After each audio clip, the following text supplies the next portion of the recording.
Hola, ¿cómo estás? Bienvenido una vez más a la Biblia en un año de forma cronológica. En el día de hoy vamos a estar leyendo el libro de Jonás del capítulo 1 al capítulo 4 y dice la palabra de Dios. El Señor le dio el siguiente mensaje a Jonás, hijo de Amitai: levántate y ve a la gran ciudad de Nínive, pronuncia mi juicio contra ella, porque he visto lo perversa que es su gente. Entonces Jonás se levantó y se fue en dirección contraria para huir del Señor. Descendió al puerto de Jope, donde se encontró un barco que partía para Tarsis. Pagó su pasaje, subió a bordo y se embarcó rumbo a Tarsis con la esperanza de escaparse del Señor. Ahora bien, el Señor mandó un poderoso viento sobre el mar, el cual desató una violenta tempestad que amenazaba con despedazar el barco. Temiendo por sus vidas, los desesperados marineros pedían ayuda a sus dioses y lanzaban la carga por la borda para aligerar el barco. Todo esto sucedió mientras Jonás dormía profundamente en la bodega del barco. Así que el capitán bajó a buscarlo. ¿Cómo puedes dormir en medio de esta situación?, le gritó. Levántate y ora a tu Dios, quizás nos preste atención y nos perdone la vida. Entonces la tripulación echó suertes para ver quién le había ofendido a sus dioses y causado tan terrible tempestad. Cuando lo hicieron, la suerte señaló a Jonás como el culpable. Así que los marineros le reclamaron: ¿por qué has venido en esta espantosa tormenta? ¿Quién eres? ¿En qué trabajas? ¿De qué país eres? ¿Cuál es tu nacionalidad? Soy hebreo, contestó Jonás, y temo al Señor Dios de los cielos, quien hizo el mar y la tierra. Los marineros se aterraron al escuchar esto, porque Jonás ya les había contado que huía del Señor. ¡Ay! ¿Por qué lo hiciste?, gimieron. Como la tormenta seguía empeorando, le preguntaron: ¿qué debemos hacer contigo para detener esta tempestad? Échenme al mar, contestó Jonás, y volverá la calma. Yo sé que soy el único culpable de esta terrible tormenta. Sin embargo, los marineros remaron con más fuerza para llevar el barco a tierra, pero la tempestad era tan violenta que no lograron. Entonces clamaron al Señor Dios de Jonás: «Oh Señor», le rogaron, «no nos dejes morir por el pecado de este hombre y no nos hagas responsable de su muerte. Oh Señor, has enviado esta tormenta sobre él y solo tú sabes por qué». Entonces los marineros tomaron a Jonás y lo lanzaron al mar embravecido, y al instante se detuvo la tempestad. Los marineros quedaron asombrados por el gran poder del Señor. Le ofrecieron un sacrificio y prometieron servirle. Entretanto, el Señor había provisto que un gran pez se tragara a Jonás, y Jonás estuvo dentro del pez durante 3 días y 3 noches. Capítulo 2. Entonces Jonás oró al Señor su Dios desde el interior del pez y dijo: «En mi gran aflicción clamé al Señor y Él me respondió. Desde la tierra de los muertos te llamé y tú, Señor, me escuchaste. Me arrojaste a las profundidades del mar y me hundí en el corazón del océano. Las poderosas aguas me envolvieron, tus salvajes y tempestuosas olas me cubrieron. Entonces dije: oh Señor, me has expulsado de tu presencia, aún así volveré a mirar hacia tu santo templo. Me hundí bajo las olas y las aguas se cerraron sobre mí, las aguas se enredaron en mi cabeza. Me hundí hasta las raíces de las montañas, me quedé preso en la tierra, cuyas puertas se cierran para siempre. Pero tú, oh Señor mi Dios, me arrebataste de las garras de la muerte. Cuando la vida se me escapaba, recordé al Señor, elevé mi oración sincera hacia ti en tu santo templo. Los que rinden culto a dioses falsos le dan la espalda a todas las misericordias de Dios. Pero yo te ofreceré sacrificio con cánticos de alabanza y cumpliré todas mis promesas, pues mi salvación solo viene de ti». Entonces el Señor le ordenó al pez escupir a Jonás sobre la playa. Capítulo 3. El Señor habló por segunda vez a Jonás: «Levántate y ve a la gran ciudad de Nínive y entrega el mensaje que te he dado». Esta vez Jonás obedeció el mandato del Señor y fue a Nínive, una ciudad tan grande que tomaba 3 días recorrerla toda. El día que Jonás entró en la ciudad, proclamó la multitud: «Dentro de 40 días Nínive será destruida». Entonces la gente de Nínive creyó el mensaje de Dios, y desde el más importante hasta el menos importante declararon ayuno y se vistieron de tela áspera en señal de remordimiento. Cuando el rey de Nínive oyó lo que Jonás decía, bajó de su trono y se quitó sus vestiduras reales, se vistió de tela áspera y se sentó sobre un montón de cenizas. Entonces el rey y sus nobles enviaron el siguiente mensaje por toda la ciudad: «Nadie puede comer ni beber nada, ni siquiera los animales de las manadas o de los rebaños. Tanto el pueblo como los animales tienen que vestirse de luto, y toda persona debe orar intensamente a Dios. Apártese de sus malos caminos y abandonar toda violencia». ¿Quién sabe? Puede ser que Dios todavía cambie de parecer, contenga su ira feroz y no nos destruya. Cuando Dios vio lo que habían hecho y cómo habían abandonado sus malos caminos, cambió de parecer y no llevó a cabo la destrucción que les había amenazado. Capítulo 4. Este cambio de planes molestó mucho a Jonás y se enfureció. Entonces le reclamó al Señor: Señor, ¿no te dije antes de salir de casa que tú harías precisamente eso? Por eso huí a Tarsis. Sabía que tú eres un Dios misericordioso y compasivo, lento para enojarte y lleno de amor inagotable. Estás dispuesto a perdonar y no destruir a la gente. Quítame la vida ahora, Señor.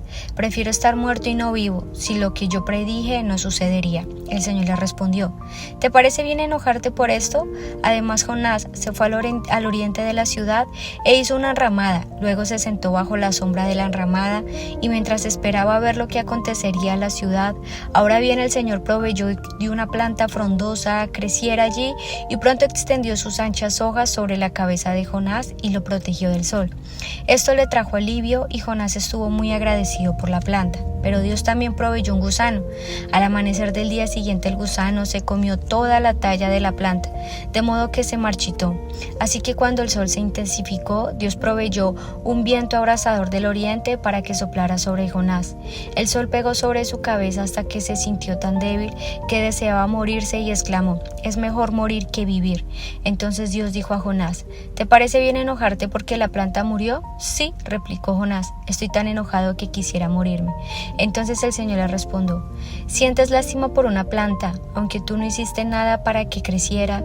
Creció rápido y murió rápido, pero Nínive tenía más de 120,000 habitantes que viven en oscuridad espiritual, sin mencionar todos los animales. ¿No debería yo sentir lástima por esta gran ciudad?». Amén. Bueno, yo creo que la mayoría conocemos precisamente la historia de Jonás, porque habla de un gran pez, como se lo tragó. No dice que fue una ballena, dice que fue un gran pez. Y notamos cómo desde el comienzo del capítulo Dios le dice a Jonás que vaya y hable precisamente de la ciudad de Nínive, que en ese entonces era como una de las capitales del mundo, llamémoslo de esa forma, ya que eran ciudades muy grandes, en este caso la ciudad de Nínive. Entonces Jonás sabía que Nínive precisamente era uno de sus enemigos. Entonces, ¿qué hace? Huye. Y es chistoso, o bueno, digámoslo no chistoso, pero un poco curioso más bien, como al momento de que está en medio del mar en este barco, él le había dicho a las personas con las que estaba que su Dios, es decir, nuestro Dios, era el Dios de los cielos, de la tierra, del mar, de todo. Entonces, estas personas con las que estaba tripulando a Jonás pudieron entender que muy probablemente Jonás era culpable de esto o le había hecho algo a Dios, ya que precisamente nunca habían visto cómo los vientos soplaban de esta manera. Entonces, él lo sabe y lo entiende, y por propósitos del Señor, porque nada se sale de su voluntad, le dicen que deben arrojarlo, y cuando lo arrojan, precisamente este pez lo toma, se lo traga, hablemoslo de esta manera. Entonces, en ese momento notamos cómo clama a Dios, y durante 3 días y 3 noches vemos que hay un arrepentimiento, o más bien ya como Señor, sácame de aquí. Entonces me llama mucho la atención porque el Señor dice que le ordenó al pez escupir a Jonás sobre la playa. Y esto nos muestra que Dios está en todo. Dios creó los cielos y la tierra, y nada ni nadie puede jamás huir o apartarse de Dios. Y vemos luego que Jonás va y lleva el mensaje. Vemos que incluso el rey de Nínive oyó lo que Jonás había dicho, se bajó de su trono, se quitó sus vestiduras reales y se sentó sobre un montón de cenizas. Es decir, se sentó, o sea, reconoció que Dios, el Dios de Jonás, el Dios de los hebreos, era el Dios de los cielos y de la tierra. Entonces, Jonás sabía muy bien que muy probablemente esto iba a pasar, porque él mismo lo dice: yo sé que tú eres un Dios misericordioso. Y él sabía que si este pueblo se arrepentía, Dios se iba a como a revertir este juicio. ¿Y esto por qué? No es porque Dios no tenga palabra. No. Es todo lo contrario. Dios desde el comienzo ha mostrado su amor y su fidelidad, que por eso mandó esta advertencia, para que no viniera este juicio sobre estas personas. Nota cómo dice el final. Dice, ¿cómo yo no tendría misericordia, lástima de esta gran ciudad, de estas personas? Entonces, creo que esto nos deja una enseñanza. 1, que no podemos huir de Dios. 2, que tenemos que obedecer a Dios cuando Él nos dice algo, y tenemos su palabra, que es donde encontramos esa obediencia. Yo sé que muchas veces hay cosas que no nos agradan. Yo sé que hay cosas que son un poco difíciles de cumplir. Yo sé que quizás a veces es difícil tener que soportar tu prójimo, tener que agachar la cabeza, tener que humillarte. Pero realmente, si tú lo miras desde este ámbito espiritual y te das cuenta que así es como agradas a Dios y que Dios es quien va a pelear por ti, empiezas a ver la vida de una manera muy diferente. Y esto es precisamente lo que Dios nos está enseñando en este libro de Jonás. Entonces, esto es un llamado para que quizás una exhortación, para que entendamos y comprendamos que solamente Dios nos conoce y nadie puede huir de Él, y que los cielos y la tierra le pertenecen.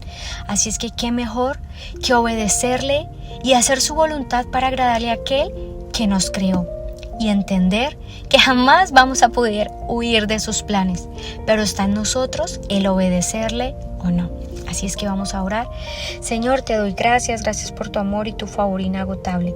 Gracias por tu misericordia y porque tú nos guardas, nos cuides y nos proteges. Te pedimos que nos ayudes cada día a obedecer tus palabras y tus mandatos, para que de esta forma hagamos cada día tu voluntad, porque tú creaste los cielos y la tierra, y a ti es a quien queremos obedecer por encima de todas las cosas. Te damos gracias, Señor. Amén. Y bueno, así terminamos un día más de la Biblia en un año de forma cronológica, y mañana nos vemos una vez más en un nuevo episodio. Dios te bendiga.